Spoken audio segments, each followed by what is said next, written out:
Assalamualaikum warahmatullahi wabarakatuh. Perkenalkan, nama saya Irfan Prayogi.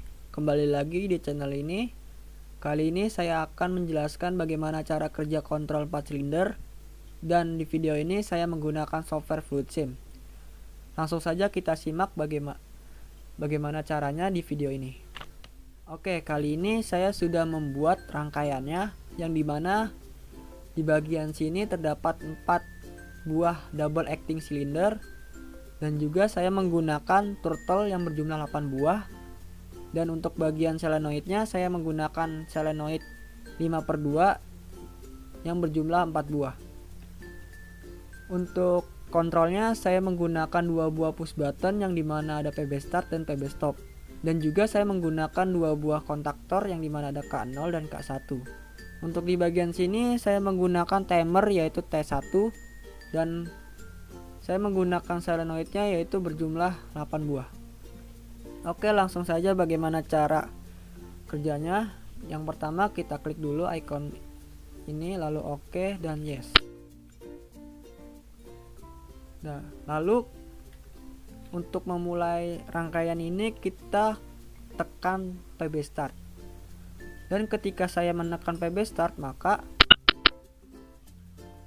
PB start di sini akan mengalirkan listrik ke solenoid Y1, yang dimana solenoid Y1 ini akan aktif dan silinder A akan maju sampai jarak yang ditentukan. Ketika silinder A maju, anak kontak S1 atau sensor S1 di sini akan menjadi NC dan mengaktifkan kontaktor K0. Dan K0 ini aktif, maka anak kontak K0 akan mengholding sensor S1 di sini. Ketika silinder A maju dan mengenai sensor S2, maka sensor S2 di sini akan aktif dan mengaktifkan solenoid Y3, yang dimana silinder B akan maju sampai jarak yang ditentukan. Oke. Silinder B mengenai sensor S4, lalu anak kontak S4 di sini akan aktif dan mengaktifkan solenoid Y5, dan di bagian sini anak kontak S4 menjadi NC. Dan karena solenoid Y5 aktif, maka silinder C akan maju sampai jarak yang ditentukan.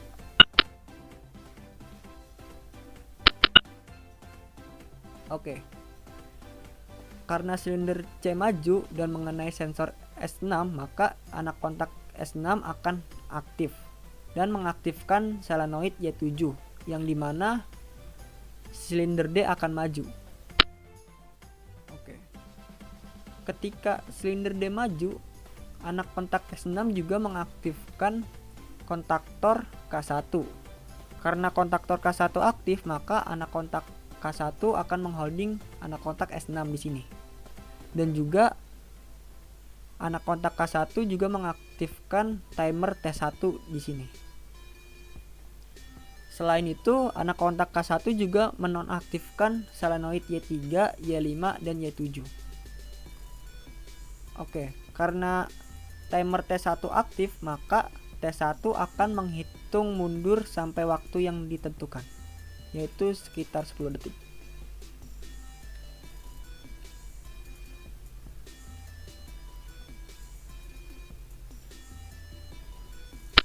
Nah, ketika T1 menghitung mundur sampai waktu yang ditentukan, maka anak kontak T1 bagian sini dan sini akan aktif atau menjadi NC.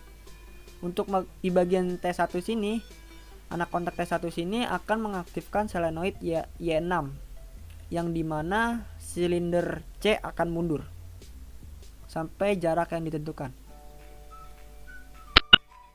Karena silinder C mundur dan mengenai sensor S5, maka anak kontak S5 di sini akan menjadi NC dan mengalirkan listrik ke Y4 dan Y2, yang dimana Y4 dan Y2 ini akan aktif. Dan silinder A dan B akan mundur secara bersamaan sampai jarak yang ditentukan. Karena silinder A dan B mundur secara bersamaan, maka silinder A dan B mengenai sensor S1 dan S3, Dan di sini sensor S1 dan S3 akan menjadi aktif dan mengaktifkan solenoid Y8 yang dimana silinder D akan mundur.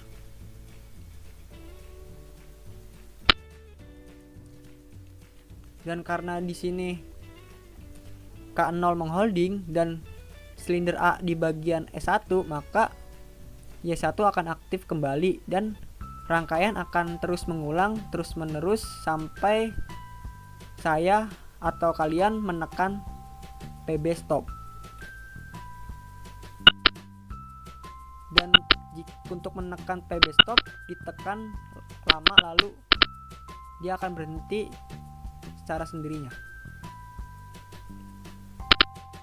Nah, dia akan berhenti secara sendirinya.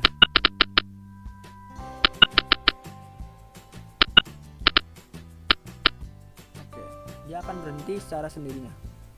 Lalu untuk mengkliknya lagi atau memulainya lagi, kita tinggal menekan tombol start.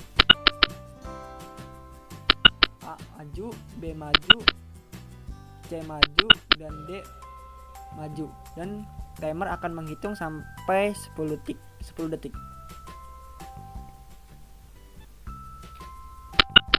Dan C mundur dan AB akan mundur secara bersamaan, dan D juga akan mundur. Oke.